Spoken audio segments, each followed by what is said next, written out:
تیل، اس کے بغیر زندگی کا اب کوئی تصور نہیں ہے.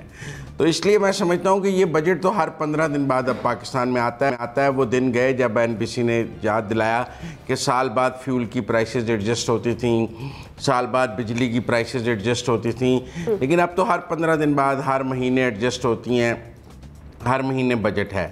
لیکن اس حکومت نے بہت زیادہ ہی ڈرا دیا ہے عوام کو. آپ دیکھیں ایک افواہ پھیلے کہ پیٹرول مہنگا ہونے لگا ہے تو لوگ کیسے لائنوں میں لگ جاتے ہیں پیٹرول پمپ سے. اس سے آپ خوف کی فضا دیکھیں، اس سے آپ دیکھیں کہ لوگوں میں پینک کتنا ہے، اس سے آپ دیکھیں کہ لوگ کتنے کانشیس ہیں اس وقت اپنی روزمرہ کی زندگی. 5 روپے 10 روپے لوگوں کے لیے کتنے اہم ہو گئے ہیں، مڈل کلاس کے لیے، لوور مڈل کلاس کے لیے جس کی کمر ٹوٹی جا رہی ہے. میں سمجھتا ہوں کہ بہت مشکل وقت ہے مڈل کلاس اور لوور مڈل کلاس کے لیے آگے. امیر کو کوئی اتنا فرق نہیں پڑنا. پاکستان کا جو امیر ہے آپ پیٹرول اور 100 روپے مہنگا کر دیں. میں تو بلکہ کہتا ہوں کہ جن کے پاس 1500 cc سے بڑی گاڑیاں ہیں ان کو مہنگا دیں. ان کے لیے تو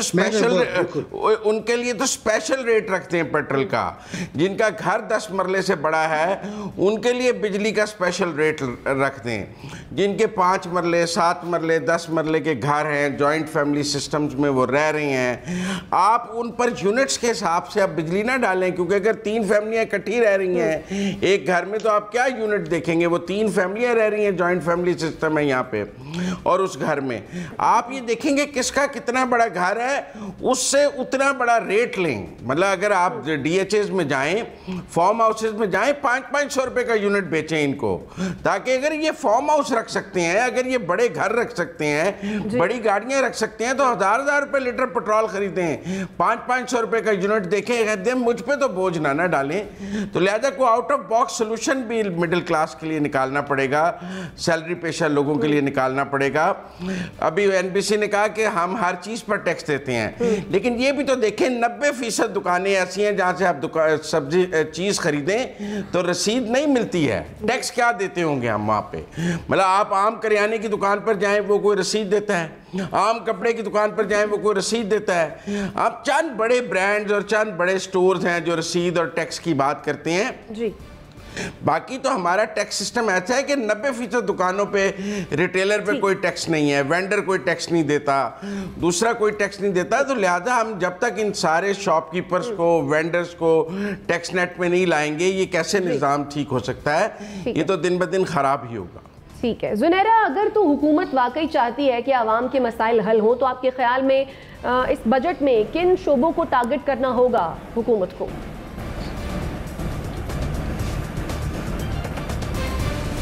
تھینک یو شائستہ. ٹارگٹ کرنے کے 2 مطلب ہوتے ہیں. مجھے تو لگ رہا ہے کہ یہ وہ والا ٹارگٹ ہے جس میں گولی مارنے کی تیاری ہو رہی ہے لوگوں کو، بیکاز ٹیکسٹائل انڈسٹری جو ہے وہ بیچارے جس طرح ایگزیکٹلی وہ ٹیکسٹائل انڈسٹری کے لوگ ہیں وہ کہہ رہے ہیں کہ ہمارے پاس گیس نہیں ہے، ہمارے پاس بجلی نہیں ہے، ہم کہاں سے پروڈیوس کریں، کہاں سے خام مال لائیں، کس کو پے کریں، کیا کریں، ہم کیا کارخانے بند کر کے بیٹھ جائیں. ابھی ایک خبر میں نے پڑھی کہ لمس کا گریجویٹ ایک بچہ جو کہ فوڈ پانڈا رائڈر تھا اسلام آباد میں، اس کو کسی نے گولی مار دی. ایک تو آپ دیکھیں لمس میں اگر وہ پڑھا ہے تو آپ اندازہ کر لیں اس کے اوپر کتنا سپینڈ کیا ہوگا اس کے پیرنٹس نے کہ وہاں کی ڈگری کتنی مہنگی ہے. نمبر 1. اگر لمس سے گریجویٹ کر کے بھی اس کو جاب نہیں ملی تو پھر آپ ہماری امپلائمنٹ کا ریکارڈ دیکھ لیں سارا کہ ہم کتنی جابز جنریٹ کر رہے ہیں، کیا کر رہے ہیں.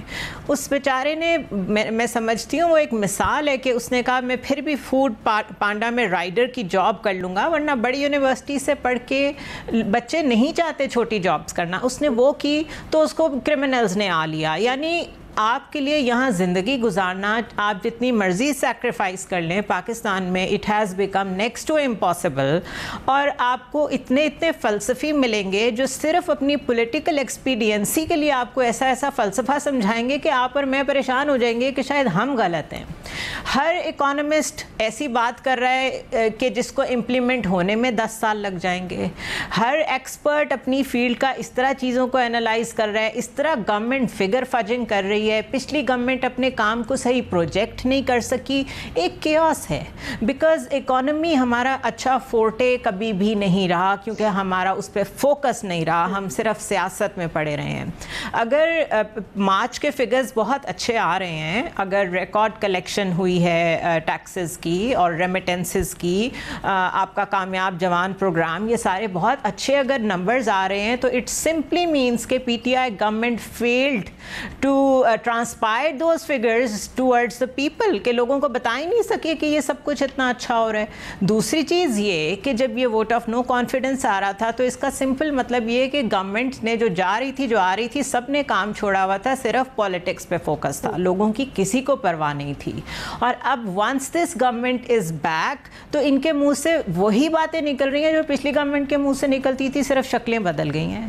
تو once you are in the government, آپ کا جو انٹرسٹ ہوتا ہے وہ صرف وہی ٹپیکل گروپ بدل جاتے ہیں. ادھر ترین گروپ آ گیا, علیم گروپ آ گیا, ادھر میاں منشا گروپ آ گیا, ادھر انہوں نے مذاق میں کل ہنس کے کہا کہ فکر نہ کریں تھوڑا سا پیٹرول مہنگا ہوگا. تو آپ نے دیکھا لوگ کتنے ڈرے ہوئے ہیں, پیٹرول پمپس کا کل حال دیکھنے والا تھا, اس کے بعد ٹویٹ کر رہے ہیں کہ جی سیریس نہ لیں, دیٹ واز اے جوک. تو this country has become a joke for them, یہ ایک مذاق بن چکا ہے یہ ملک. اور کسی نے یہ بھی لکھا ہوا تھا کہ جرمنی میں جب فیول اتنا مہنگا ہوا تھا تو لوگوں نے اپنی گاڑیاں سڑکوں پہ چھوڑ دی تھیں اور گھروں پہ چلے گئے تھے, تو پاکستان میں بھی یہی کریں. تو میں نے یہ جواب دیا تھا, بھائی آپ کے اسپیئر پارٹس بھی جائیں گے تو آپ کم از کم اپنے گیراج میں پارک کر لیں. مطلب کہاں کی مثال کہاں فٹ کر رہے ہیں. تو اٹس اے کیوس, کوئی بھی صحیح سچویشن نہیں بتا رہا, کوئی پکچر کلیئر نہیں ہے, کسی کو نہیں پتا الیکشن کی طرف جا رہے ہیں کہ بجٹ کی طرف جا رہے ہیں. میں نہیں جانتی کہ